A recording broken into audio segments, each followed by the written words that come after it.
Okay kids, welcome back to the shop. This video got a lot going on.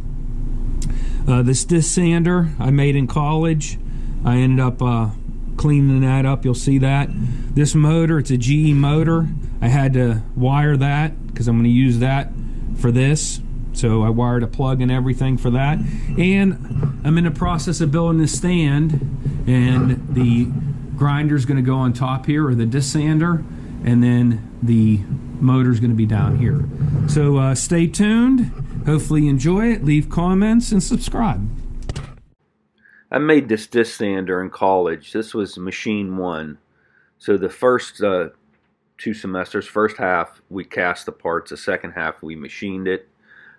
This needs a motor. I do have a GE motor sitting there on the left, so we're going to wire that up. We're going to clean this thing up, and then we are going to put it into service. So this thing's been laying around since 1985, right? Or 86. And it's been on the shelf, off the shelf, always wanted to get it going. So there's a lot of crud on it. I still have the Dykem on it. I thought this would be an easy clean, and I'm just using some foamy cleaner or something, and you see with a wire brush and some steel wool, and it's really not coming clean. This ends up being more of a challenge than I thought it would be. Alright, let's try the wire brush on the cordless drill. What I found out, it worked decent on the table, but when I went to the base, it actually gouged it, so I couldn't use it on the rest of the project. This is taking way too long. I decided to blow this thing apart. Let's come up with another process of cleaning it. It's pretty easy. You see the 2 knobs on the side. Remove the table. The pulley in the back is actually holding the disc in place. That gets removed.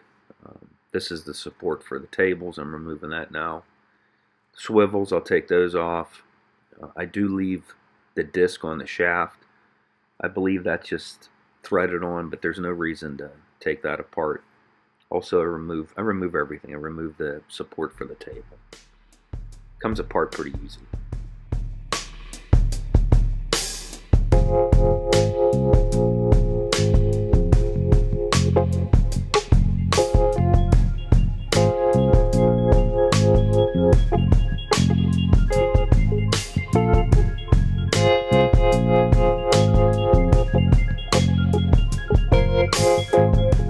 Okay, I got this thing blowed apart because I'm going to tell you, it's tough getting this, Dykem off.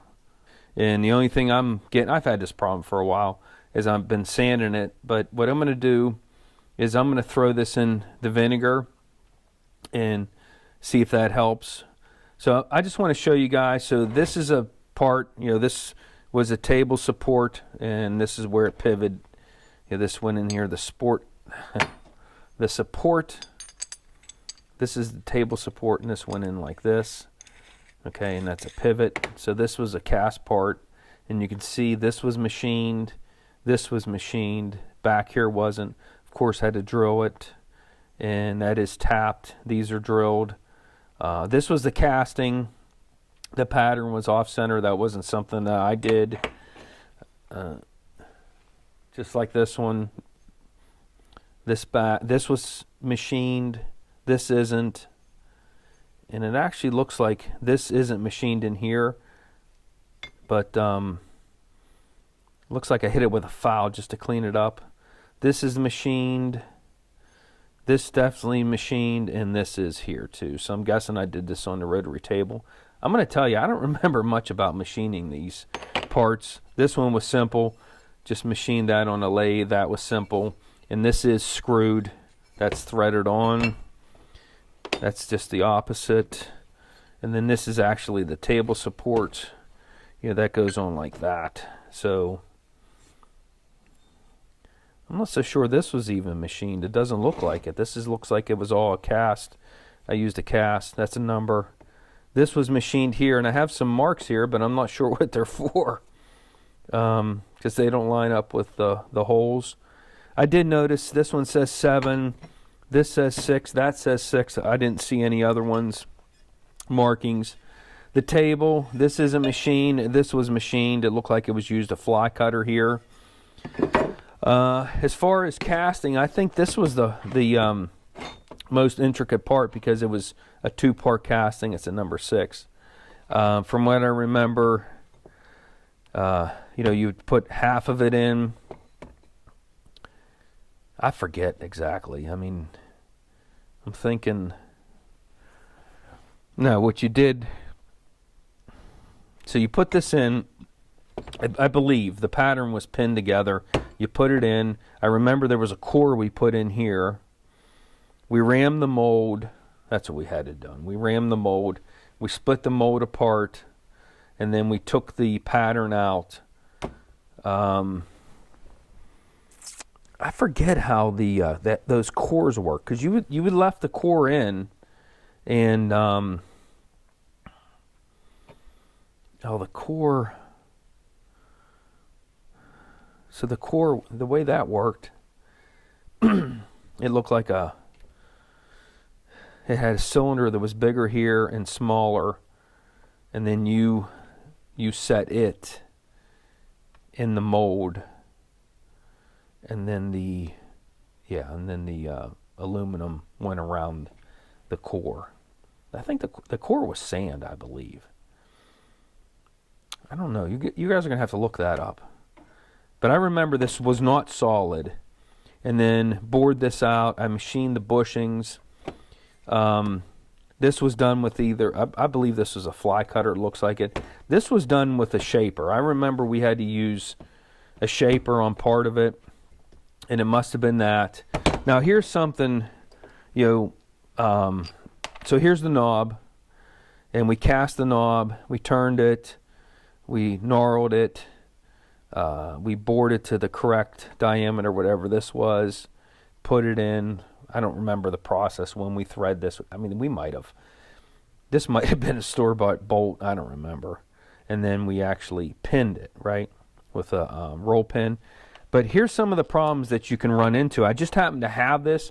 My mom, believe it or not, found a bunch of my stuff, and this was in there. And this is a good example of what happens when you cast.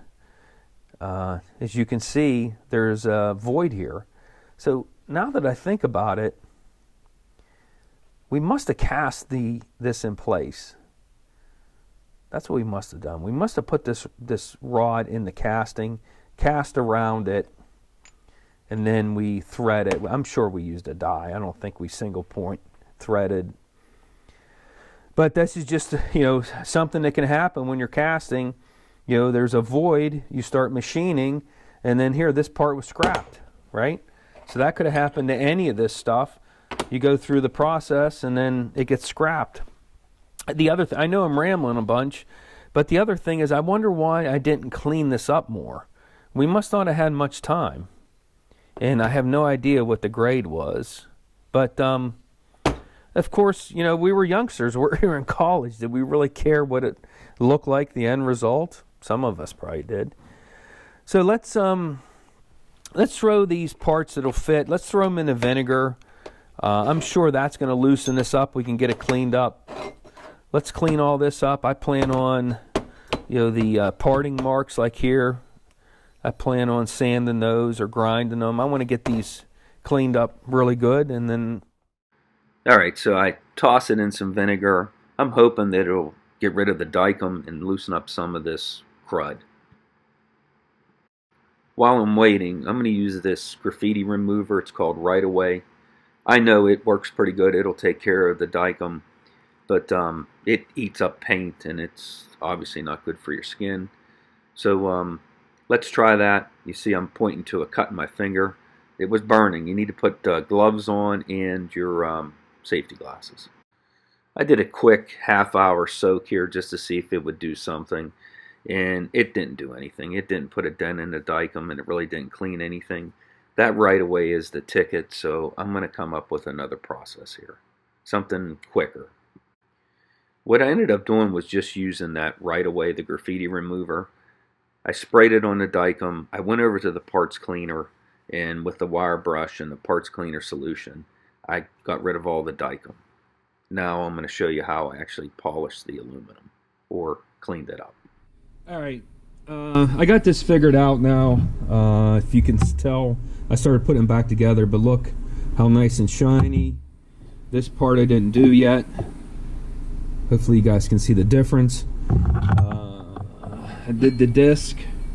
This turned out pretty good. Did both sides.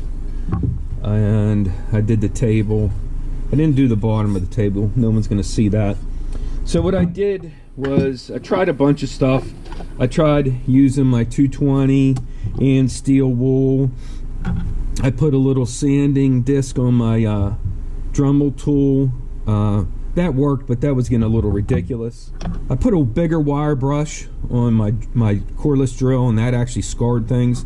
But what I have here is I have some wire brushes for my Dremel tool. This is actually a win. I bought these for a different project, but these are actually working out pretty good.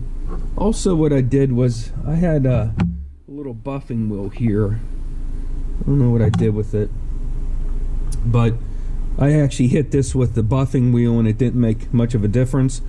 Only thing I'm doing, and I'll show you, is I'm hitting this with the wire brush, and afterwards I am just kind of buffing it with the steel wool, and you'll see why in a second. So let's do that. I'm kind of irritated I lost my little buffing wheel. So here, let's do this. This is all I'm doing. I have it set fairly low. It's on 2. And we plug it in. Right in.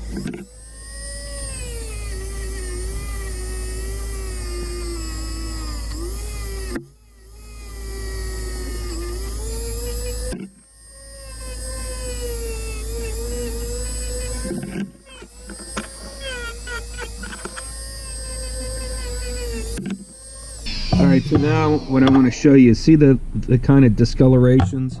If you just take a clean piece of steel wool here and you go over it like that a couple times. That one I gouged a little bit, but and then you just rub it and it kind of takes those marks away. So that's all I'm doing. Quick and dirty. I'll hit that again, but some of these little pieces I should have in a vise. But that's all I'm doing. I'm almost done here. I do have the knobs I gotta do, and I have the knobs. Yeah, I have. The knobs are probably gonna be a pain in the butt. I have these pieces to do. Oh, the other thing I'm doing is in order to get rid of the Dykem, is I have some of this right of way graffiti remover. That stuff works really well. So I just spray that on there, let it soak. I hit it with a wire brush. Right here I have a that's copper wire brush or brass. Clean it up first, and then hit it with my wire wheel. So here's the knobs. I got to clean those up, and then of course the pulley. So we're getting there. I got it figured out finally. Alright, I got this thing put together. It's looking good. Now I got to figure out a motor. So what I have is I have one of these. I found this somewhere, of course, just like most of my stuff. So what I have is I have this motor. It was given to me, or I found it somewhere, and we got to wire it up. It is a GE 5KH 60 hertz, 3/4 horsepower, 115 volts, and I think it's 8 amps or something. I thought I read that here, 8 amps. So let's wire it up. I have for now, let's just set it like that. I do have a plug here, and I put some ends on it, and let's see how this works. But if you look down in here, you see there's an L there, and then there's an L over here. So that should be the load, should be. And depending on how I hook up my leads, it'll determine how it'll spin, clockwise or counterclockwise. Now I don't have a switch, so what I'm going to do is I'm going to hook these up and clamp the motor down and just plug it in, and if it turns, you know, just I'll use the plug to turn it on and off. and see the rotation. Okay, so all I'm going to do, I'm probably not going to show you guys because you're in my way, is I'm just going to put those on. I do have the little bolts and washers. Put those in place, and I will bring you back. Okay, you see that? And then this is the ground. I guess I could have put it here, but I didn't. So let's get this thing. That's the pulley. It wasn't on there. I'm going to get this thing clamped down because, like I said, it's going to have some torque. Let's put it over here.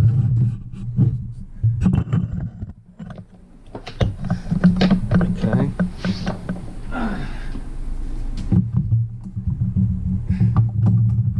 Okay, let's do that. All right, now let's put a piece of tape on here so we can get an idea of which way it's going to spin.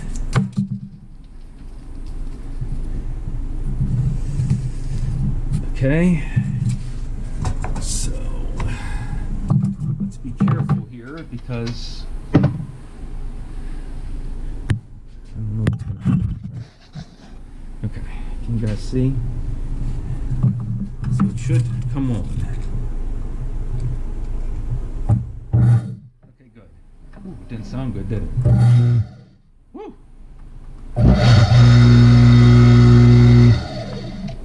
Alright, so it's going clockwise. Let's mark that right now.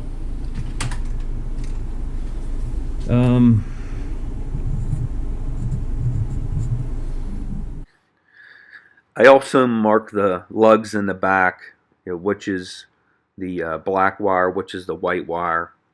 So I know this is going clockwise. I need it to spin counterclockwise. Okay, this video is getting kind of long. So in the next video, I'm going to fabricate a stand for it. I have to build a base, and I have to build a top for it. So as always, guys, hopefully you like this, and thanks for watching. Please subscribe.